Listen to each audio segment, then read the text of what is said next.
Shabbat Shalom, everyone.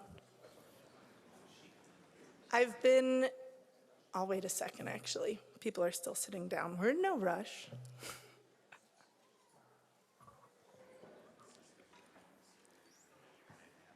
For the past couple of years, I've been responsible for 2 bereavement support groups at Adat Shalom. And in those support groups, there's been a pretty consistent concern that people who are in a stage of grief share.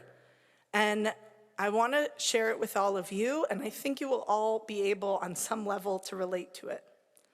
This experience is in the context of having lost a loved one. People share that other people have no idea what the right thing to say is. And not even just that, often other people say the weirdest stuff. And you might be laughing because you know you're one of those people who have felt uncertain of what to say and something weird has come out of your mouth. And you also might be laughing because you are someone who has been in a stage of grief where a friend or an acquaintance or a random person just said something that was totally unhelpful to you. And the only thing that we can sometimes do after that fact is laugh about it. But in the moment, people share, it hurts. It often stings when somebody says the wrong thing. Now, I know I'm looking at a room full of kind-hearted people who want to say the right thing, and nobody sets out to say something wrong. And so I thought that I would take this morning's Torah portion as an opportunity to a little bit of education and really a lot of thinking together about some of why these moments are so tender and why it can be really hard to know what to say. In Judaism, we actually have a practice that you don't say anything at all until the person who's in mourning addresses you and invites you in to their grief. This is awkward for people who have no practice in it. For people who show up at a shiva and kind of don't know what they're doing, and they might know that this is the idea, but often you bungle into saying something without even realizing, I should have thought about this in advance. And now here I am, and I don't know what to do. I want to extend compassion to all of us who have been in that position of not knowing what to do. And I also want to invite us to think about the wisdom of our tradition that says sometimes the best thing to do is to not say anything at all. This week we read Parshat Tazria, and it is one of a few parshiot that are very concerned with what is called Te'umah. And Te'umah those are just like the Hebrew and the Yiddish pronunciation of the same word. Te'umah, same thing. This thing is a little bit untranslatable. It's generally translated as impurity, but when I say impurity, what kinds of things come up to your mind? Gross, contagious, yucky, icky, impure. Doesn't sound very good. Te'umah, on the other hand, actually is a ritual state of impurity, and it might have nothing to do with how you look or how you feel or how you smell. Okay? So ritual impurity disqualifies you from being able to enter into the temple precinct in ancient times when all worship was centered around the temple. Being in a state of te'umah made it so that you couldn't come to worship. And in order to come to the temple, you had to ritually become pure, tahor. And that was a process. It involved sometimes time, sometimes it involved, as we read about today, shaving off hair that has been part of a skin affliction. Sometimes it's as simple as waiting until the evening and immersing in a mikveh, in a ritual bath. All of those things are part of the process of moving from te'umah to tahor, or tahorah, from being tameh to tahor. And that journey is important in the ancient world because we're trying to worship in the temple. That's the center of our relationship with God. What does it mean for us today, though? These parshiot are notoriously difficult to understand because A, we have no temple. B, the only place where we've actually preserved the rules about being tameh are in the realm of women's menstruation. Everything else has gone out the window because we don't have a temple. And that is as a drush for another time. But I want you to understand that there are real, practical reasons why these things seem very esoteric. And it's because they really don't apply in any practical way. And there is some meaning to be had in these parshiot. In particular, I read this beautiful interpretation from Rabbi Menachem Mendel of Kotsk, the Kotzker Rebbe, who was a Hasidic rabbi. And he picked up on this quality of tuma that I think is very, very different way of thinking. So what he says is the moments where we talk about people becoming tameh, post-childbirth, after they have been in touch with some kind of dead body, if they've been around a dead animal, if they've had any kind of bodily secretions, usually in the realm of reproduction, and if they have tzara'at, if they have a skin affliction. Those are the moments when people contract this state of ritual impurity.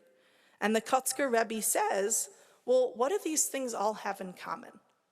These things are all coming in the context of a moment when actually we've had a heightened experience of God's presence, childbirth, death. For sure, you can think about the intensity of God's presence in those moments. And in the moments afterward, when that presence is withdrawn from us and we're back in the regular world, that is when we're thought to be tameh. That's the Kotzker's read on what tu'umah is, that it's actually a name for that vacuum that gets created after we've had an intense experience, and we're in a state of vulnerability because we've just had something really big and connecting happen to us, and now all of a sudden we're back in the world and we feel changed and everyone around us is just oh, hey, what's up? Or says something like, sorry for your loss. And you're like, what are you talking about? My world has crashed. Anything you say is wrong because I am radically changed. And you're reminding me that the world is the same? Oh, what a mismatch. That moment of feeling like you have been changed and everything around you stayed the same is actually an enormous human process that we go through, often multiple times throughout our lives. And think about this for a moment. The Torah gives it a name. And not just a name, the Torah gives it a process of moving through it. And when the Torah says that you're in a state of tuma and you're going to need a certain amount of time and a certain way to get back into a state of being tahor, ready, able, or maybe just regular. Maybe it's the period of tuma that's actually the state, the heightened state of feeling very different from everyone else around you. And coming back into being tahor is becoming just like everybody else. Just so you also need to go to the temple in order to worship, instead of that state of feeling so connected and so just bowled over by life and experience. The last thing you need is a temple service. In this state of tuma, there are many different processes that we keep to acknowledge that after a cataclysm, we need time and space to adjust. We could call that in the context of loss, shiva, the period of 7 days that we sit, the 30 days, the Shloshim period, where we're still considered to be in acute mourning, the whole first year, where we're saying Kaddish, and we're still slowly adjusting. In the context of childbirth, think about this for a moment. I mean, God willing, 12 weeks paid leave. Not actually always the case for people, but absolutely acknowledge and think about childbirth is a process where the birth parent is still actively bleeding for 6 weeks.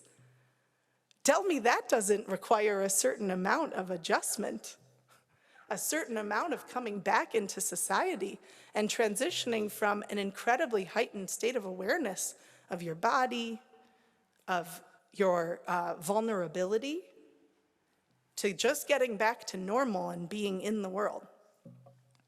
And so too with sickness, which is really the focus of today's parsha.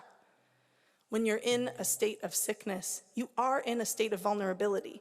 And this is the one that I actually really want us to think about, because we totally push our sickness down in our society. You're sick, take medicine. You're sick, go to work anyway. Put on a mask. We don't actually put on masks enough probably when we're sick. Try to live your life and be normal, and don't let your sickness get in your way. And yet, the thing that I've been told many times is actually just give it a day. Just take an actual rest and allow your body to move through it, and you will be able to come back better and stronger the next day, instead of what I usually do, which is like 4 weeks of extended, like schlepping myself through my duties and my responsibilities. So, thinking about how naming Tuma, naming this act of being sort of in a different altered state of our reality and needing processes and language to get back into normalcy, that is the big takeaway from this week's parsha. And as we are in the world, we will both experience ourselves as having these moments of vulnerability, and I ask us to be charitable with ourselves and acknowledge that we actually need time and space to recuperate and to re-enter into society, and we shouldn't rush through that. That is a natural part of human experience that is needed. And on the other hand, that we, when we're living our regular, tahor, pure lives, and we can interact seamlessly in all parts of society, that we actually build compassion and understanding for people who are in states of transition. Anybody who's had a heightened experience, a loss, a gain, a sickness, some kind of transformational thing that has happened to them, we can treat that with a little bit of extra awareness, because our Torah portion today asks us to bring attention to that reality that we see happening all around us, but we may never know how to interact with. So I hope today that you've left with a little bit of sense of appreciation of what we all are always going through, and hopefully my tip of trying to allow the person who is in suffering to lead and follow their lead instead of rushing in to say what you think they need. That, if we could just achieve that, I think there would be more peace in the world. Shabbat Shalom, everyone.